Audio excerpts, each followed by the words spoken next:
Hey guys, welcome to Blooming in a Cage, a podcast for humans, not just human. I hope I'm not here alone. Welcome to the podcast. I'm so excited to have you here tonight, and I'm super excited about the guests that I have coming on in a minute. But while I'm here, if you're watching us, if you're lurking there in the chat, hop onto the chat and tell us you're watching. I don't mind just sitting here and talking to my friend, but we would be even more excited if we knew you were there. I can see a couple of you lurking in the room. So hop on to the chat, tell us you're here, tell us where you're watching from, tell us a snack that you're having, because it would be kind of rude for us to eat while you're watching us talk. But my mom told me not to talk with food in my mouth. It never really stopped me. But anyways, tell me where you are and what you're watching and maybe what kind of snack you're having. I want to tell you about a couple people that I have coming up. Boy, the calendar is filling up. Can you believe it's the 1st of May? Like, where did April go, man? And summer is on the way. We got the patio furniture out this past week, and then it kind of rained for 2 days. I was like, come on. Seriously, get the patio furniture out and then it rains. Have you got yours out? Have you done any spring cleaning outside, or is it still a disaster? Um, Either way, throw a blanket outside and have a picnic with the kids. It's super nice here in southern Vermont. We're starting to actually have that, spring like weather. It was actually up to almost like 70 on Sunday. We had a cookout for Passover, or I won't say a cookout. We had a lovely dinner at my brother's house this past weekend, and almost all of my family was there. Just my daughter and her husband and my sister-in-law and nieces were missing, but other than that, all the siblings were together and we ate great food and had a lot of fun, and the kids ran around the backyard with the chickens, and no, really they did, and played and got dirty, and we ate too much food. So I just wanted to tell you about a couple guests that we have coming up next week. I'm trying to click onto my picture here. Ryan Batrist is going to be on from Wake Ministries. He's located in Hanover, Pennsylvania, is where his base is, with his wife and his lovely children.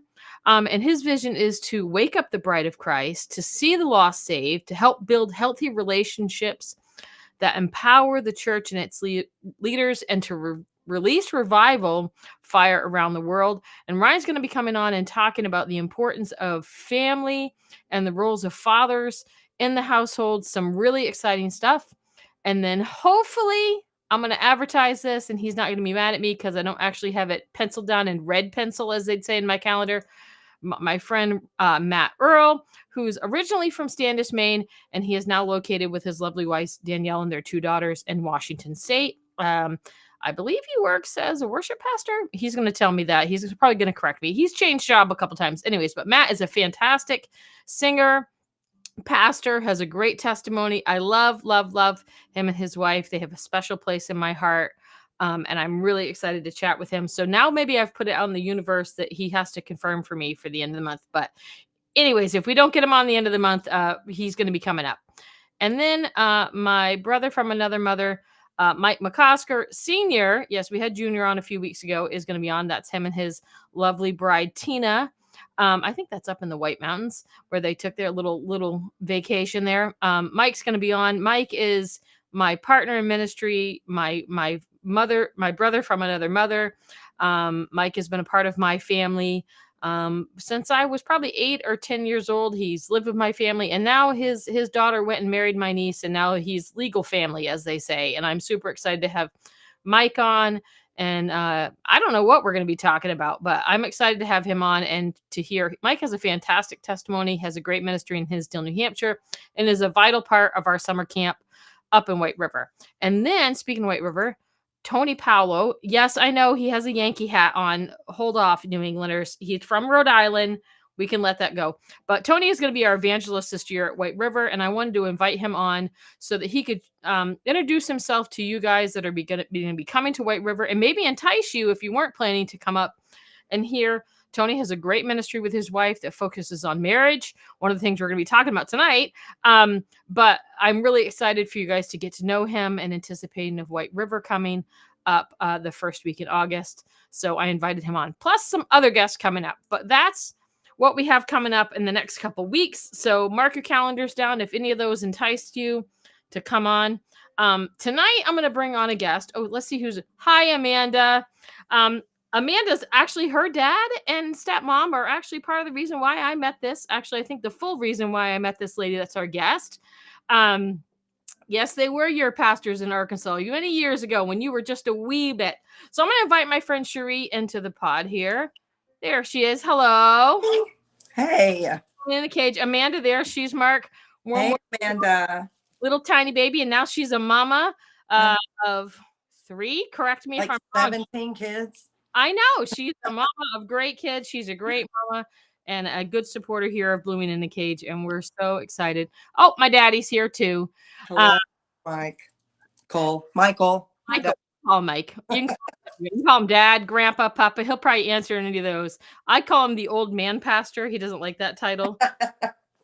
He's no longer the senior pastor, but he is the oldest one. He doesn't like that. I feel that. You feel that in your soul. Yeah. He's got a few more years on you and I, though. Yes, a mama of 3, Amanda is, and she is still located up in Maine and is a lovely supporter of us. So I brought Cherie on. Cherie, where are you located now? Because, yes, Amanda said Arkansas used to be your home, but that's not your home anymore. Right. We are native Arkansans. We still, but we met Amanda when we were in Hot Springs, Arkansas. We pastored there for 10 and a half years. And before that, 5 years in Blytheville, Arkansas. That's in the Delta up near Memphis, where I grew up in West Memphis, Arkansas. And a couple of years in Jonesboro, Arkansas as youth pastors. And 12 years ago this summer, we moved to Georgia. Yeah, I have family in Georgia. It seems to be a draw there. I know. And we would think that when we moved here with my accent, that I'd be at home, but Atlanta is a very international place. And so I get made fun of in Georgia for my accent. So just want all of the people up north. Yes. My mommy and daddy moved here over 50 years ago, and my dad's is not as strong, but my mom, she still hangs on to that hillbilly North Carolina mountains accents.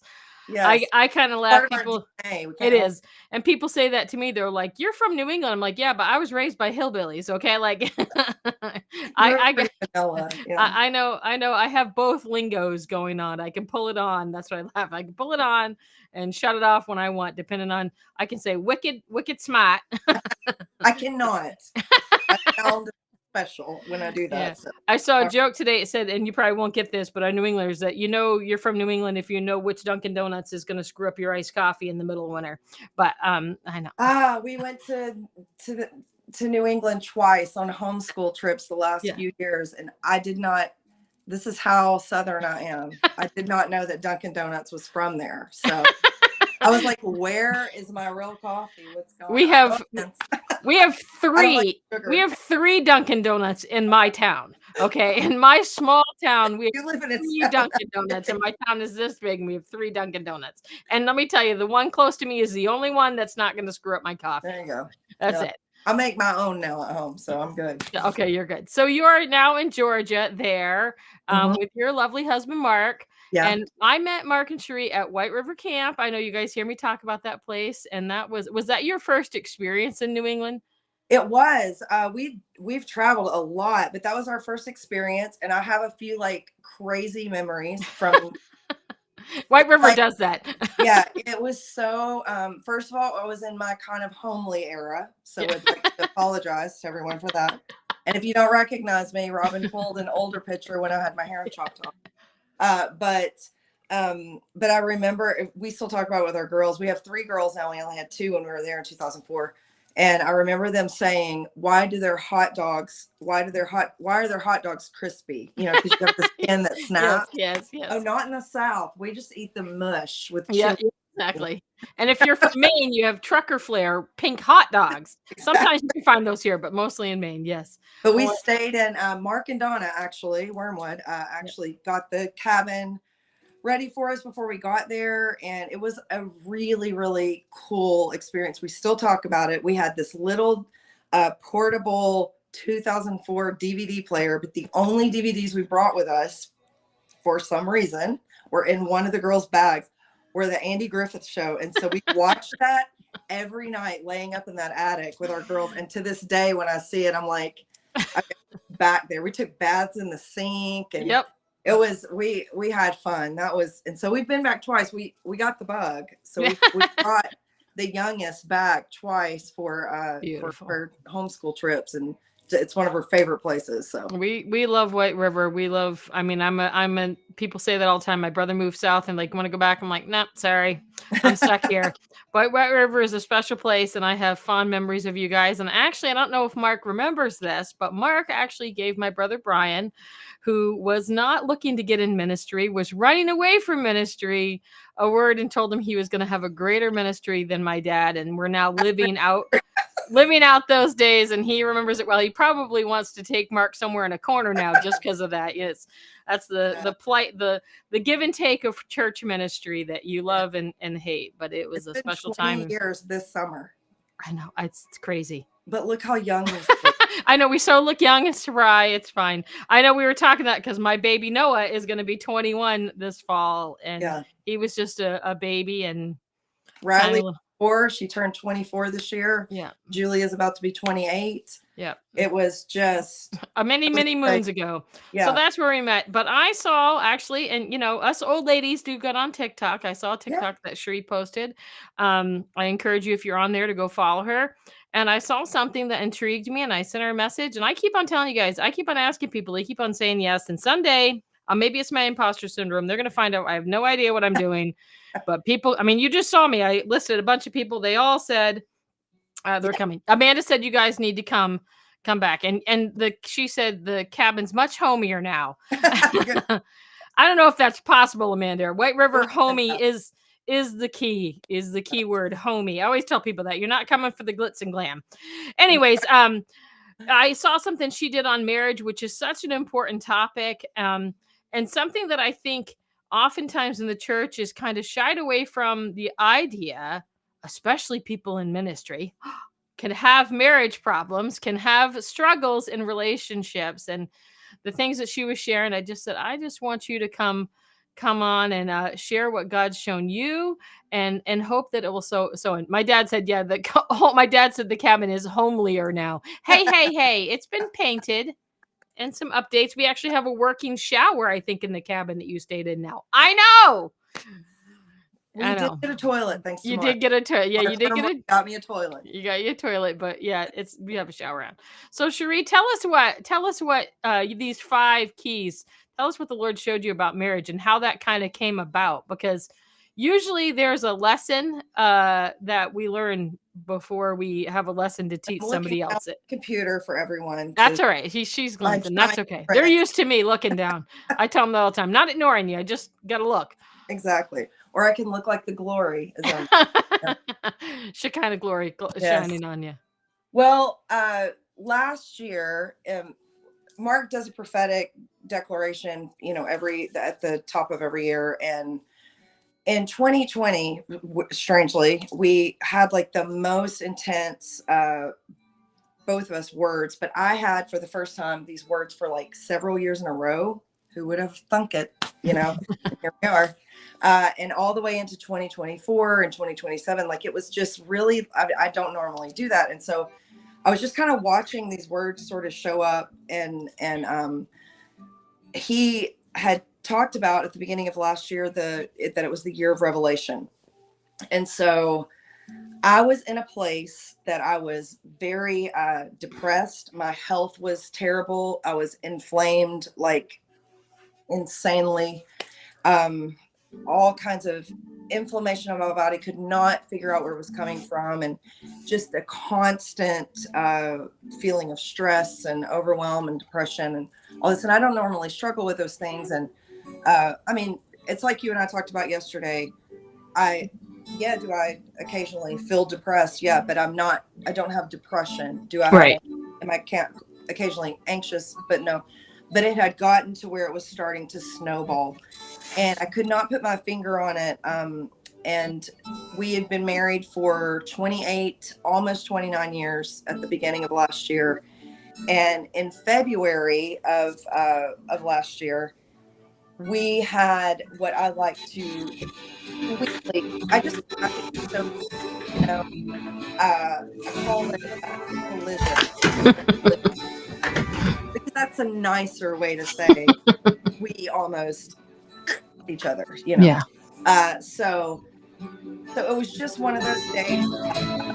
We went on our date night the night before. We do it every Thursday night. That's the thing people have to understand is we have always been very intentional, always.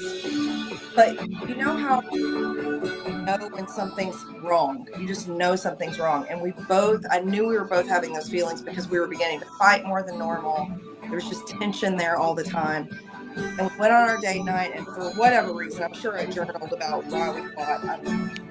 But we got into it on date night, and I ended up writing in the book that I'm writing that I stayed in the bathtub and watched an entire movie on my laptop, hoping he would be asleep when I came out of the bathroom. But we still didn't talk, or it was just this tension. So the next day we got up and we're like, oh, sorry about last night, all of this stuff. And I just had this moment of intense, like overwhelming, I know it was Holy Spirit, but because of where I was emotionally, I know it was also like tons of paranoia and fear and anger, just all balled up. And I'm just standing at the kitchen sink and I'm like, I can't do this now one more day. I cannot do it one more day. And he was working on a pantry. I was doing the dishes, and I actually had our youngest grandson here.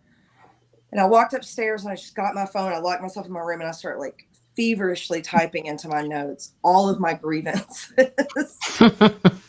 But in a way, like, that wasn't normal for me. And I just began to and I went back years. I didn't just do. Us girls tend to not forget. Oh, it was like just overwhelming, just these bullet points. And all day long I did it. And I didn't want to bother him while he was working. And I let, Mackenzie have dinner, our youngest daughter have dinner, and our grandson went home. And I got everything settled for the night. And he said it still triggers him when I'm like, you want to go for a drive? Yeah. Yeah. Downstairs on our couch. And I was upstairs, and we have the little balcony overlook, thing.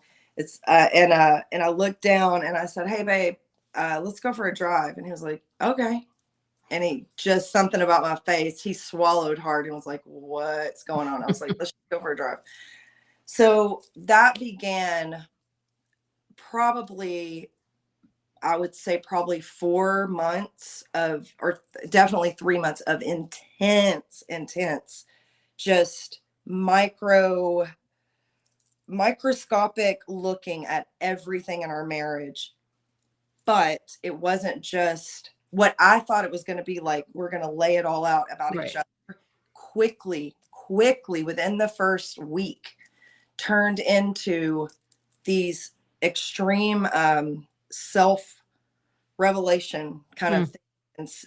And we're thinking about what we're supposed to do and why did I act like this? Why did this bother me from 2007, from 1996, like this thing that I'm thinking about. And it wasn't just me. That was what was interesting, is that it wasn't just me. There were things that he said, and he was like, I've always wondered about this. And it was complete opposite of our personality. Right. Because we are both leader of leaders. We're both oldest children. We've been in ministry, for 30 years. And for the first time in our lives, we were extremely, extremely vulnerable with each other, not just with our answers, but with questions. So instead of, I think I'm going to run you off if I ask this question, one of the things that I say a lot is when you avoid things, it's because you don't want what's on the other side of it. It's not that you don't think it's a real issue. It's not that you are absolutely, and I use this phrase over and over in telling our story and even telling our board, because one of the things we decided within 3 days was we're going to take a sabbatical for the first time in, at that point, 29 years. And I think that's an unpopular opinion, is that people in church ministry have to take time to be ministered to themselves. Yeah, it was just like, and my parents went through a horrific divorce when I was 30. I'm almost 49 now. And so I was pregnant with our youngest daughter, and it was a scandalous divorce, and it was difficult, and it was embarrassing for them, not for us. I don't care. My parents are human, and I'm not going to say what's in my head right now. I'm going to be nice, Jesus-like on this. you know, but I know the pain of being an adult child of divorce after my parents had been in full-time ministry and marriage for 32 years. And there was just something in me, and in us. I say me, but just you can always interchange it with both of us. Right. That we made our girls a promise when my parents divorced that we would not divorce. We made a promise, and I swallowed hard when I said that. And I was very much in love with him and very much in denial of any issues. So, but there was still something in the back of my head all those years ago, 18 years ago, from last year, that I had this, but what if we don't make it? Right. Like, if something, but we made this promise to the girls, and that we would work on everything as much as we could. And so we did that. We did all the right things. So I want to make that very clear that we did all the right things. We had date night. Like I said, we spent time together. We went on trips together, just the two of us, not with friends or with, we always made time for one another. We spent a lot of time together. But we came to realize last year that much of that time was very surface. We would just squash down our issues instead of dealing with them when we would go on vacations and think that was going to fix it, and let me also say that there wasn't a scandal with us. Thank God. We were quickly headed toward it, like quickly. And so there's nobody that needs to be in any kind of shame or anything. If you did have, I say this, we did not have a scandal, but we were in severe crisis. Right. And we just finally admitted it. So what we came away with basically was 5 things. In that sabbatical, we had the most intensive moments. We called a marriage counselor. We thought about flying to Colorado to this intensive. And like, I'm talking to this woman, we have told nobody, like, that we are looking at each other. And we went from, this is going to be a hard conversation, to, oh my gosh, are we going to stay married? Right. Like, felt like it went like that. And I think sometimes that's what happens, though, when you have issues that you're pushing denial, and then you kind of pull the Band-Aid off. You're like, whoa. Yeah. There's a lot more going on than what I've allowed myself to see. What we told our board, I didn't finish the sentence. I'm sorry. I do have ADHD, to the viewers. I am on the medication. However, it's been since this morning. They're used to me. Okay. So I'm very entertaining, however. But the phrase that we used over and over was that we push past our pain threshold. Yeah. Because of being leaders, because of being servants of the Lord, and we serve people, and we just don't want our issues to get in trouble, get in the way of serving other people. What we would do is he would have 1,000 things going on, pressuring him from church work or whatever it was, financial things at home, or a multitude of stuff that grown-ups deal with, right? But then you add to it the complication of ministry. Yeah. And we would get to where, if one of us was having an issue, we just would not want to dump on the other person, even though it was very legitimate and it was real. And now we know that was a terrible, terrible mistake. You thought you were doing the other one a favor. We thought we were doing them a favor. And the truth is that we were avoiding having really hard conversations. And we had some hard ones over the years. I want to make that really clear. We had hard ones. We just didn't have the right ones. And nothing ever really got your emotions feeling good. Like, oh, look at them. They feel really bad for talking to me like that, or doing that thing to me, or, overlooking me, or whatever the issue is. They feel really bad about that. That's not a fix. That's just an emotional, like, now you're avoiding again. Yeah. So the first one that we really came into a decision about was that we weren't going to avoid anymore. And it was avoidance or it was acknowledgement. And I told him one day, thanks a lot to you and Jesus for the stupid year of revelation, because this has been extremely painful and terrible and wonderful all at the same time.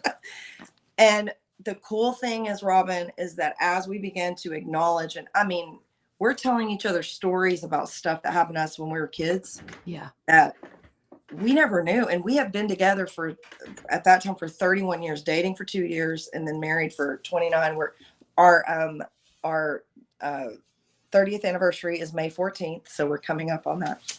And it Tell was them you want to go for a ride. No. We're going on a cruise. Oh, okay, that's a ride. So it's just like, I will not be asking him, do you want to take a drive? So, I mean, to this day, he's like, oh, that just like sends shivers, because it was like the beginning of the end of the best stuff that ended, and the beginning of the best stuff. But it was brutal for probably 2 solid months, but still things coming up into just 2 weeks ago, we're sitting on the couch in our bedroom, and we have one of those conversations. We're like, wait a minute, like, I didn't know that. And I didn't know that, like, that was said to me in a different way. Sure. When you said, yeah, you said it, but you didn't say it in that way. And it was a very small thing, like a very small thing. But we have like this long conversation, and we're both at the end of it, like glazed over. And I'm like, all right, we got that out of the way. Cool. Nobody's mad at anybody. Let's just go on. But avoidance, I think, is a very typical thing of dysfunctional relationships, and even functional relationships. Yeah. And I think sometimes it's because, at least for me, it's like you have a good intention in avoiding, like, oh, my husband's busy, or my wife is overwhelmed with children, or whatever it is. And it's not a big deal, and I push it aside. But then later it is a big deal, because and everything is, I can handle this. And don't get me started on hyper independence and why we are the way we are. But it's like, we just, the motives were always good. Yeah. The motives were good when it came to avoiding. So we thought they were not good. They were not good. They were rooted in selfishness. They were rooted in, I don't want to deal with pain. I don't want to do the hard thing. I would rather ignore red flags of what I feel like you're saying or doing. And it was for both of us on both sides. And to hear some of the real truth from each other was extremely difficult, but it got us to the place where because we just finally got to the place where we're like, avoidance doesn't make this not true. Right. So why are we doing this?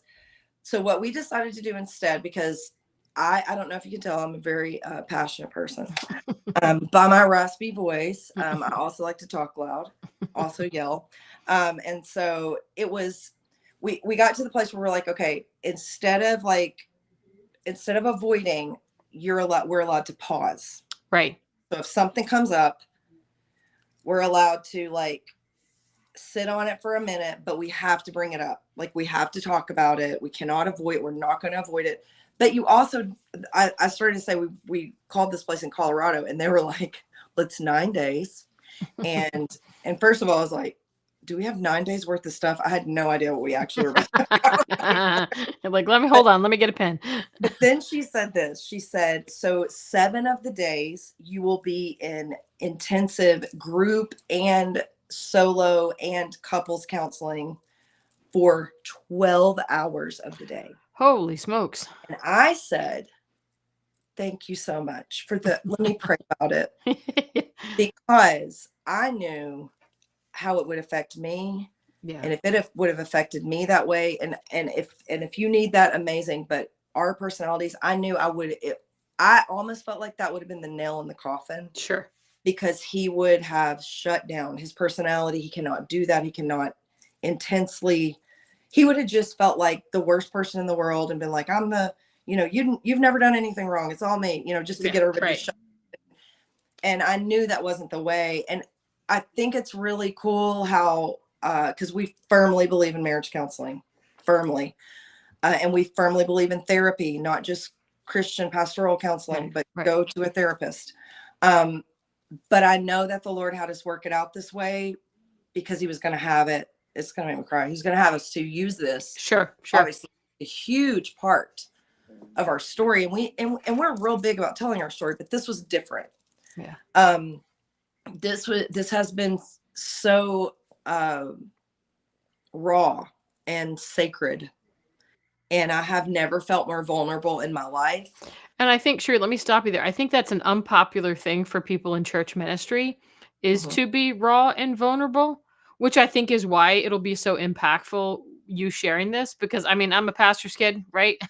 Yeah. You and I talked about that, right? Church ministry. That's not something that's typical seen from pastorals to say, like, hey, let me just show you all my stuff. Yeah. Like, and that's, it's more like everything's great, Jesus is great, life is great, you got the joy of the Lord, just pray. Yeah. Go to the altar, pray through. Yeah. What about later that week? Like, it's Yeah. just, we have to get to, and I'll talk about this a little bit more in just a second, but we have to get to the root of stuff. Right. Nobody has issues and addictions like you and I spoke about yesterday. Nobody has issues and addictions, whether it's alcohol or drugs or pornography or sexual addictions or cheating or whatever it is, name it's overspending, overeating, Yeah. all Right. of the For sure. addictions that we, even as believers, can fall into. Guess what? You can, and you probably are if you think that you cannot. Until you acknowledge it, you have to get to the root of it. Like, if you stop, let's talk about serial cheaters, because Yeah. only by the grace of God, I'm serious, like only by the grace of God was it not us, because Yeah. we're such intense personalities.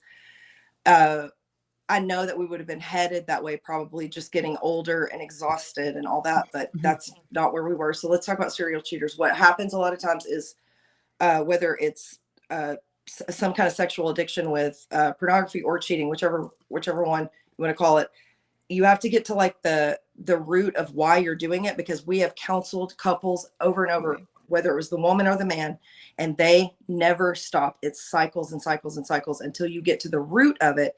When you get to the root of it and you pull it out and you acknowledge it and talk about it and get that out of the way, then you have a fighting chance of not falling back into that again. I call it the loud sin, the Yeah. one that everybody can see, and Yeah. most of the time we're concerned with that, and I always say, I think we talked about it yesterday, I'm more concerned with the posture of your heart and where you are, and why are you, it's kind of like an iceberg, right? Everybody sees the things that are on top of the iceberg. We think that's the exist, and there's this huge amount of stuff that's underneath the Yeah. surface Yes. that's really at the heart of why someone is behaving.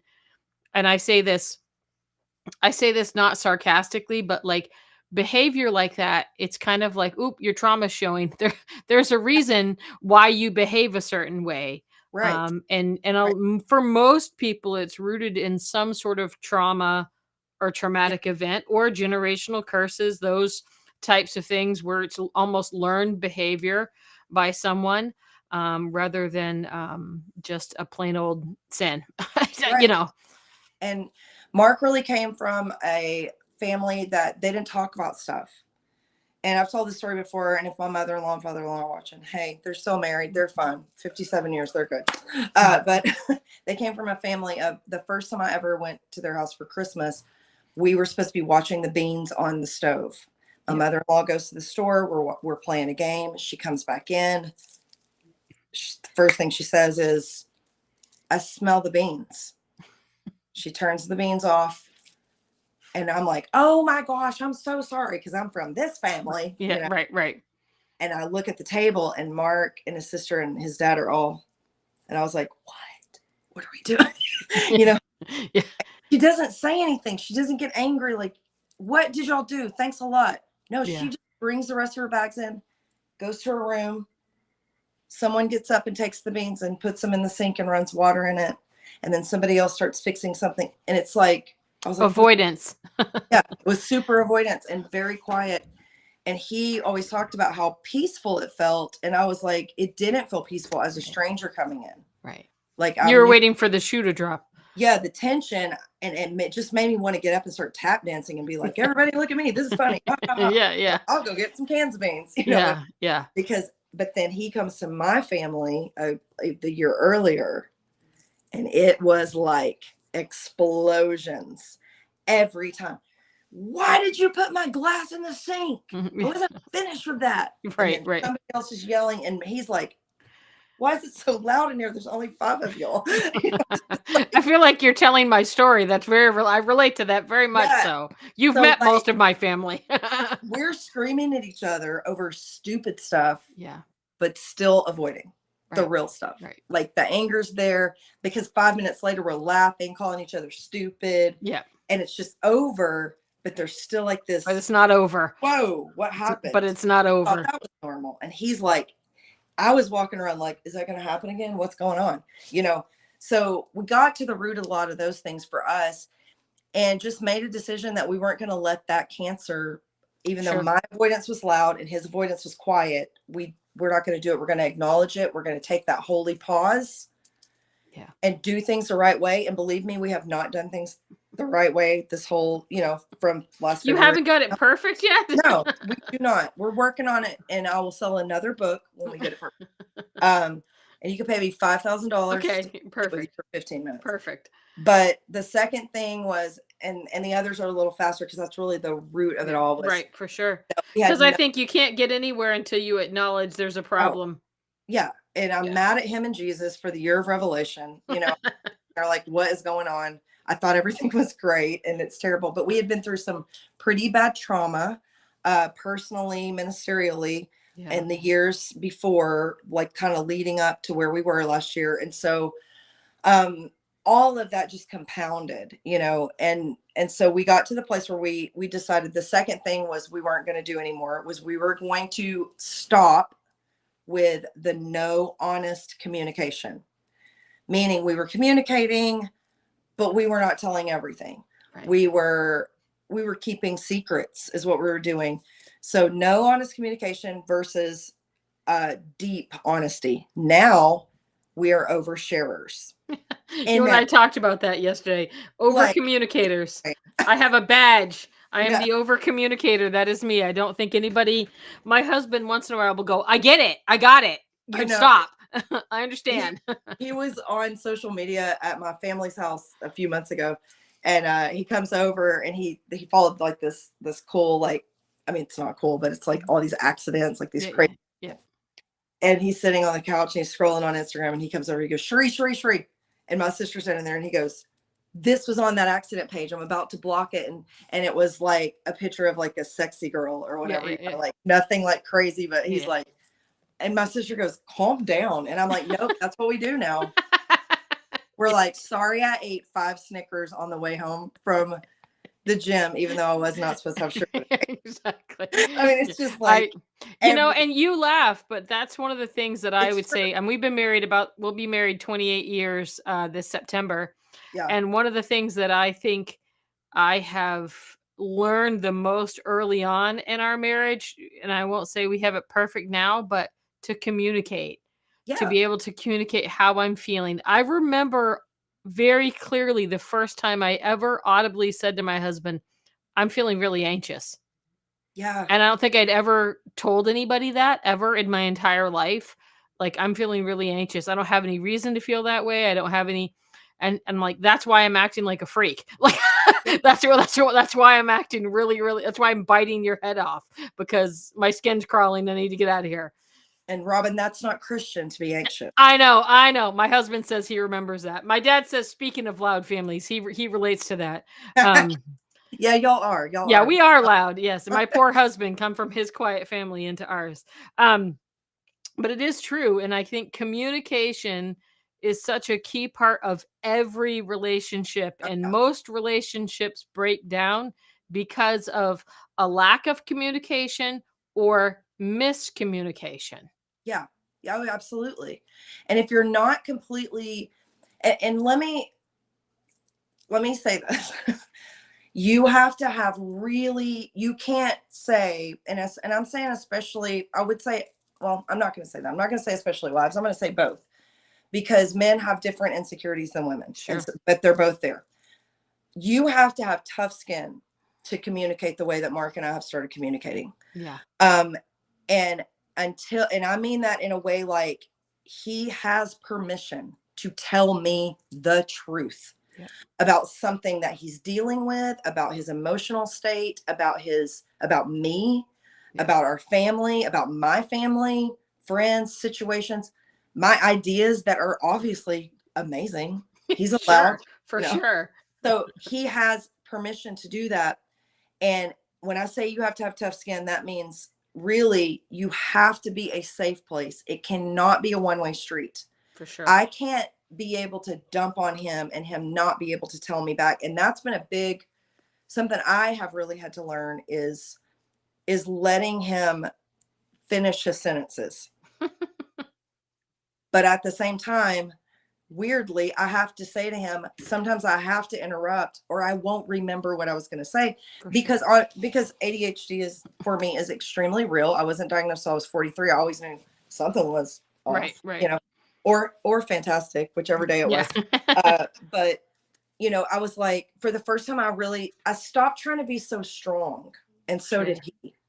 And that's where the deep honesty really came from was, I don't know if if you've done a lot of study or know a lot about Enneagrams. Yeah. You know, some people have a weird thing about them or whatever. Yeah. Good for you. Go think about that. But I think I'm 9.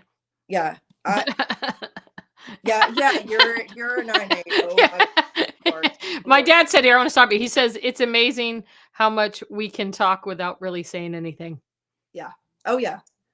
And it is like, that's where we got to. We felt like we had a lot of communication. And so in all of that, we really studied, there's a Christian book called The Enneagram in Your Marriage, and it came out just as all this happened. And so we haven't even gone through that book yet. It's one of the things we want to do this year.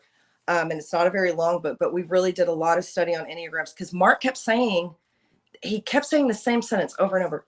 I just want you to think I just want you to know I'm a good person. Yeah. I don't want you to think I'm not good. Yeah. And I was like, you're talking about something that happened when you were 17. Why would I not think you're a good person? What are you talking about? Right. You're a teenager. Like you had all this stuff that goes with teenage. And he's like, I just don't want you to think I'm a bad person. I want you to think I'm a good person. And I really know that the Lord led me to looking at Enneagrams even deeper, because that is the number one fear of what he is. He's a 1. And that is to not think that you are a good person. Yeah. Mine is I'm an 8, baby. I'm an 8, but with a 7. So I put sprinkles on it. I'm the 8-9, I believe. That's yeah. it. Yeah. So one of the things that mine was never wanting to be betrayed. And I told, and I kept saying, don't sugarcoat things. I like, tell me the truth. I can handle. I've got tough skin. Yeah. And that to me, and he was like, I'm not lying to you. I'm not betraying you. What are you talking about? And I'm like, when you sugarcoat, that's dishonest to me. Right. I want the whole thing so I can take it, go deal with it and come back, take responsibility for my part, and then put the other part out there. And you think that you're being like a loving, caring partner, spouse or whatever, parent, when you're not telling the truth about what you're dealing with. Sure. For the first time, I had to, my iPhone gave the thumbs up there. For the first time, I had to tell him, hey, when I start to feel like I'm having an anxiety attack, and he was like, why are you having an anxiety attack? And I'm like, well, I've been struggling with that for several years. I've just not told you. And now I'm facing the fact that all of our we always fix everything didn't work. It was just a bunch of glue patchwork. And now I'm facing the reality that we really have to make a decision that we're going to stay together or not. Like, is something going to come out? I mean, I cannot tell you, I asked him 57 times. Like, I'd be like, and you promise you've never cheated on me? He was like, no, I've never. I swear to God, may God strike me dead. Right. He would be like, do you think I have? And I was like, no, I don't, but I just have to keep asking. And he would say, is that when you're getting anxious? He would just be kind of in like a melancholy mood. And I would be like, he doesn't love me anymore. He's in love with someone else. I think I would call that like negative self-talk, which is something that I have I don't know if you've ever read, but I don't give many book recommendations. I'll give yours out when it comes out. But Jenny Allen's Get Out of My Own Head was like really transformational. And that's one thing that I found for myself was that oftentimes my own self-talk was telling me one thing that wasn't true about the person that I love or how they felt about me. And like this is just a small thing. I came out, actually, I was listening to audiobook and I brought it out and I showed it to, like, just listen to this. I was angry. You ever hear the truth and you're just angry? Oh yeah. I was like, listen to this. And I came out in a towel, made Wayne listen to it, and then stomped upstairs. And he knew better than to say anything. But what it said was like, your husband comes home from a long day at work and he doesn't say anything to you and you assume he's mad at you. And I was like, oh man, that's me. You're like, Like, yeah, that, yes, I am the center of your universe. And like that hello. with the that was the issue. It was like, hello, don't you know every time you're upset, clearly it's about me. Yeah. But definitely your own self-talk is a form of like Yeah. miscommunication, because you've had your own inner dialogue about what the person thinks about you or what they've done or not done, when none of that is true. And if you simply had asked or communicated, Yeah. you would have And I known. think one of the things we found out about each other is in this openness is, I would say, when I feel this way, I don't need you to talk to me. I just need you. If I walk in and say I need you to hug me, you need to know like I'm having like one of those anxiety moments. Yeah. And just put your arms around me and stand there and let me breathe. And then whenever I'm done, I'll tell you okay. And then you can go back to what you're doing. And he was like, all right. And we really figured out like that if you know Mark, you know him, but people know him, he's like Mr. Confidence. He had so many insecurities from just his whole life. Yeah. And all this questioning in his head that he never felt like he could put out there because it would make him look weak, or it would make him, in his mind, not look good, like a good, strong provider, father, all this stuff. And I'm like, no, that's normal. And I said, I didn't know that you were so insecure, and you didn't know I was crazy. And now we know. Look And I how also think, awesome to it put is. on top of that, the microscope of church ministry, Oh my gosh. like Yeah. put that big microscope on, Yeah. just adds to having insecurities or imperfections. Is like, And that led to so we were avoiding, and then that leads to no honest communication, where we're just kind of like, yeah, I'm okay, or I'm having a bad day, but nothing deeper than that. And when you are not honest about small things, even your feelings are big things, but you know what I mean. right, It'll lead you to secret keeping. It'll right, lead to, I've got money put back because I want to go shopping because it'll make me feel better, right, and he's not telling me where we are financially, or he's not telling me how he's really feeling, not just about life, but toward me, right. how he's feeling about ministry, how he's feeling, just so many personal things. And if you notice this as well, I am not giving any details about For anything. sure. I want to say that to people. You don't have to tell, because there is this beautiful, like, intimate, sometimes sexy, sometimes terrible, awesome, close, sacred thing that happens. The fact that he and I, and again, I'm thankful for therapists, but there is something really beautiful about the fact that he and I are the only ones that know every detail of what For sure. happened over these last 14 months. And it's just done something in me to make me feel even closer, because we're still doing the work and we're still living it out, even though we're not accountable. We are accountable to each Right, other. And right. that led us to secret keeping, and we wiped secret keeping off the map. And we're in complete openness. Again, it's different than communication. We're just talking about just openness about everything. And maybe that's where I need to talk about the Snicker bars and the Taco Bell. I texted him the other day. He was coming home from one of his jobs, and I said, excuse me, I'm the light of your life and you haven't texted me yet. And he was like, oh yeah, I left so-and-so and I'm on my way home. And I said, why are you at Taco Bell? He's like, I'm like, you're not supposed to be having Taco Bell. We're about to. He's like, And also, why are you having it without me? Yeah. If we're gonna He's like, cheat, let's do it together. yeah, I was going to tell you. And the other day I was like, how many times do you stop at Taco Bell? And he goes, not every day. Sometimes I stop at the gas station and get a candy bar, then throw the paper away. I'm like, you're breaking a rule. He's like, where are all your Target sacks that you hide? So touche. Touche. But that really, whenever you're keeping secrets, that immediately leads you to resentment, because you may not just be keeping secrets about stuff like And I know that open communications and keeping secrets seem like two different, Yeah. or seems like the same thing, but it's not. I No honest communication leads to keeping specific and I secrets. think keeping secrets can lead to shame.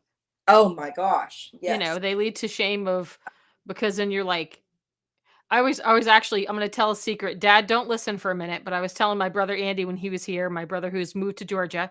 Um, we were talking about my dad used to do this trick where we would come home and he would say, I think you have something you want to tell me. And we were like, My mom. and then you tell, and he didn't know nothing.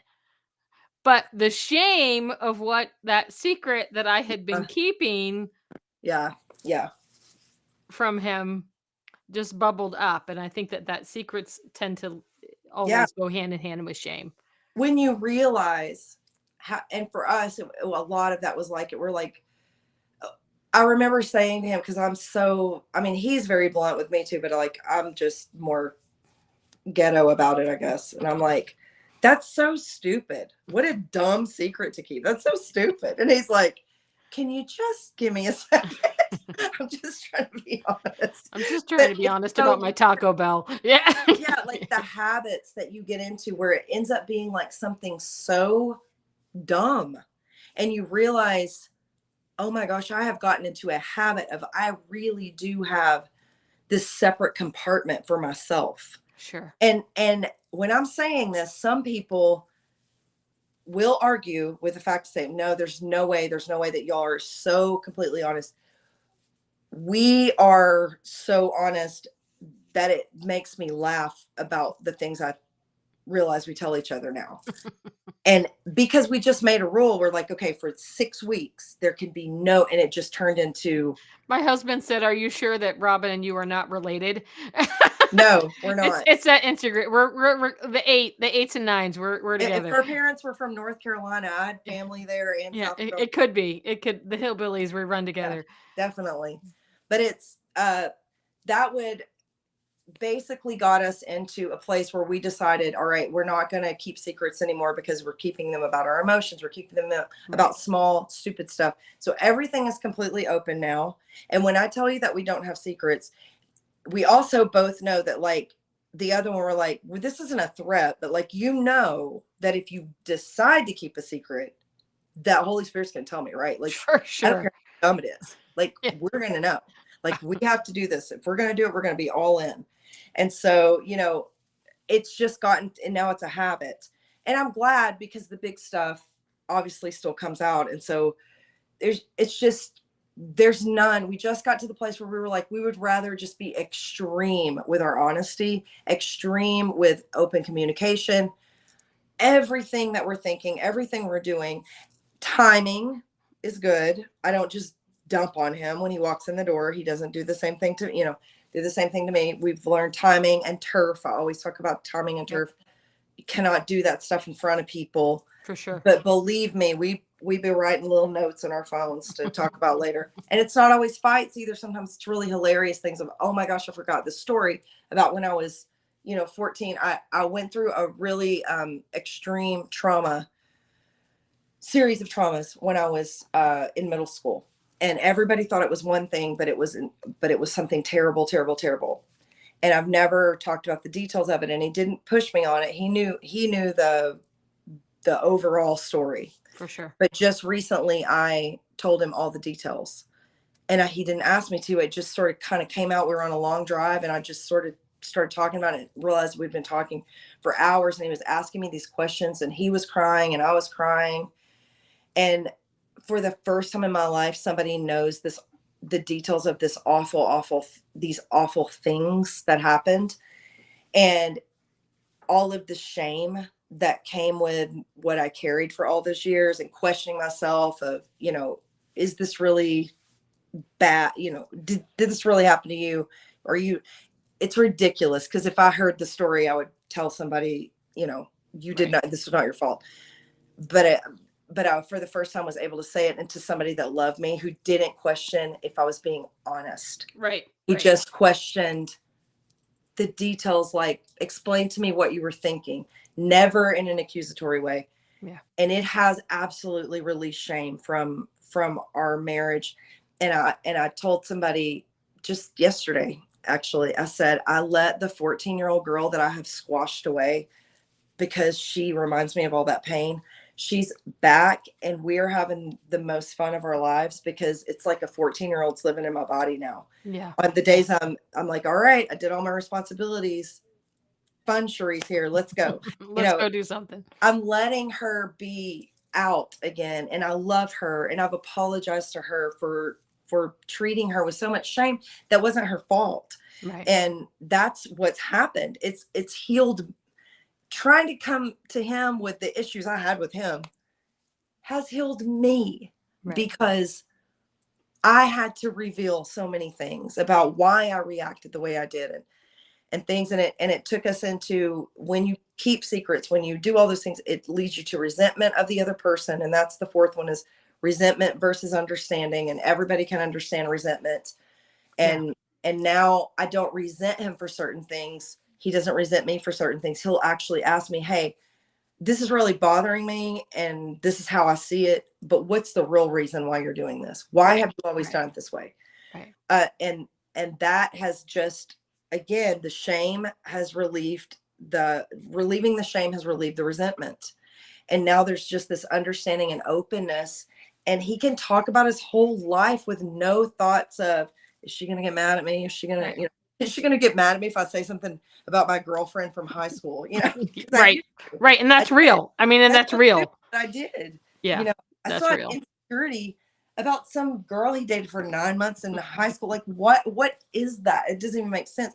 But it's all the stuff that was rooted in me. Right. And then it leads us to the last one of where we really are now, and that is conforming versus authenticity. And I'll just wrap this up by saying this: we did not realize how much we had conformed to ministry, um the square peg in the square hole, Yeah. all the boxes. We didn't realize how much we've done it. We've spent a lot of time apologizing to our girls over the Yeah. last 14 months for stuff like, I wouldn't let them watch certain shows. Now there's certain shows I'm still like, no, I'm glad I didn't let you watch that. Yeah. But there were certain things that we did or said or acted like, and I'm thinking, I'm so embarrassed that I let that be the thing, or conforming to what people think we need to do in ministry. Right. And then conforming to the fact that we feel like we owe everybody an explanation, because we don't. Right. I am not a commodity to Right. any, including my husband. Right. Not a commodity to anybody in the ministry. I'm not a commodity to my children. I'm not a commodity to my friends. I'm not just here for what you can get from me. I am now authentically saying out loud, for the first time in my life, I know that I come across super strong, super independent, and I am. But guess what? Sometimes I need compliments. Sometimes Right. I need the support that I feverishly give to everybody else. Sometimes I need to just be understood that I'm having a bad day. And it's strange writing texts now, because I don't do the whole, oh, hey, girl, yeah, I'm so sorry. We've been so busy. We had this and this and this. Instead, I'm like, hey, you know what? I've just had a long week. Didn't get to it. I'll Yeah. get to it next week. Or, no, I can't. I can't talk to you this week. I can't. So what you're No saying is explanation. these things that you've done in your marriage have fold over into Every relationship. everything. Every Everything. relationship. And that's why I think they're good for marriage, but I think they're also great for every relationship, Yeah. deep Absolutely. relationship that you have. I think you have to have a few ride or dies that you can be authentic with. Yeah. Yeah. And I think that, unfortunately, like you and I talked a little bit yesterday, unfortunately for people who are in church ministry, even if it's full-time or part-time or vocational or whatever it is, volunteer, that's or just in the church, period. Yeah. Sometimes that's not I remember recently someone asked me something and I turned in my, well, that's really none of your business. And they were like, Yeah. excuse me? Yeah. And I was like, I'm just being real. Yeah. It's none of I your don't owe you business. that. Yeah. I don't owe Yeah. you that, or and yeah, Carol says it's okay to say no. Yeah. I just can't. It's true. And No is a whole full sentence. that's true. And I think that what you're sharing is the toolkit. If you have any relationship, marriage, prepping for marriage, sweet Amanda is engaged and getting married to her beau Chris, and these are great tools that you can take into a marriage that's been married for a really long time, Hmm. even longer than you and I. Yeah. People who've been in their 50s or 60s still have Yeah. things to learn. Any relationship, sometimes relationship with siblings. I come from a Oh, loud, crazy family. And I relate a lot to that. We yeah. blow up and then go have a Coke together afterwards Yeah. and move on, and And you end up avoiding the actual root issue. and then they say something to you and you blow up later and you're like, Yeah. why are That's you even right. mad at me? What are you Yeah. talking about? Remember that thing you said to me 14 years ago? I'm still Yeah. thinking about it. Exactly. Remember Yeah. when you stole my sweater and put a stain on it? I remember that. Like I knew you would always do that. I Yeah. knew you would do that, exactly. Remember when you took my Easter candy and ate it? Like, whatever it is. Those things are really great tools. I Yeah. appreciate you so much. So you have this book coming out as the ebook. Yes, and I'm calling it Five Things a Marriage Story because I do it's of course a shorter book because it's an Right. ebook, and I tell about what I explain, Yeah, yeah, authentic yeah. conforming, and then I always say our story, and I kind Yeah. of give like It's just where we are because I want people to connect with us. Not just I'm not just going to get up and be like, here's all the things I've learned. No, you want to know how? yeah. I'm gonna be authentic. I'm gonna be real, and I'm okay if you're not okay with that. Like for the first time in my life, I'm really all right with it. And so I need people to know that Maybe it's our age bracket. I just said to a friend. So, like, Gen I'm X, approach. baby. I it's All one of of it. those things. I think it is true that I actually just said this to my sweet friend Missy. I was like, I think she's almost 50. She is over 50. I'm almost 50. And I was like, I think it is. You approach that age and just go, I'm just decided that I don't care what other people think of me. Yeah, And that's a very new thing for me. Okay.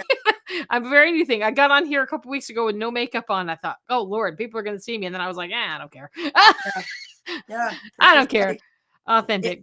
You just get to a place. So I have this one that's going to come out, and it's going to be. I'm going to have the link on all my social Okay. media, And we'll and even share though them. it's my personal social media. It's open. Everything's Yep. public. But I just started a new Instagram page called Authentic Life Cherie. Okay, I'll share it on the And page. that's where I'm going to do a lot of my life coaching, and a Yep. lot of the quotes from the book and everything will be on there. But I'll also still be sharing it to my other ones until Okay, people find me there. And perfect. then on TikTok, I talk about ADHD. I talk about being a Gen Xer. I just tell funny stories, but then I also tell serious stuff. And this really resonated and took off. And that's why I'm actually pausing. I paused the other book I was doing because my friend Trent and Keisha Corey, when I put those TikToks out, I got a phone call from them on a Sunday afternoon. And they were like, and Keisha's like, I've got Trent here, and he's yelling, Cherie, get these in an ebook now. Get them in an ebook now. I'm like, okay, okay. Okay, So he's okay. like, you wrote a whole ebook in those two TikToks. So so I'm putting that one out. But this summer I'm really excited, really, really, really excited about the a book I've been working on since 2019. And I guess I had to go through everything from last year to be able to really write it. And it's called Creating Space, Making Room for What Matters. Beautiful. And it's just, I mean, I was writing it through COVID, through all the quarantine stuff. So there's just all this like mush of our daughter got married, and then now our daughter has gotten a divorce through an Mm, extremely traumatic, abusive mm. relationship. And now she has a new relationship. And so to watch all those things happen, I have three grandchildren, and I just had one when I started it. Uh, and just to kind of walk through it all, but now to write it from the other side of Sure. marketing is like, I mean, it just feels so, it's just deep. It's I a have a whole gift. chapter on authenticity in it, and it is my like it's my soul spirit baby. Like it's I hope people don't think my baby's ugly. It's that important to me. But that Well, one will be out in print as well as digital. But this one will just be an well, ebook. beautiful. Well, I will Yeah, link all the stuff to the page and people can find it. Thank perfect. you for coming on. We're gonna get off here. Um, I hope you guys have a great night. Tune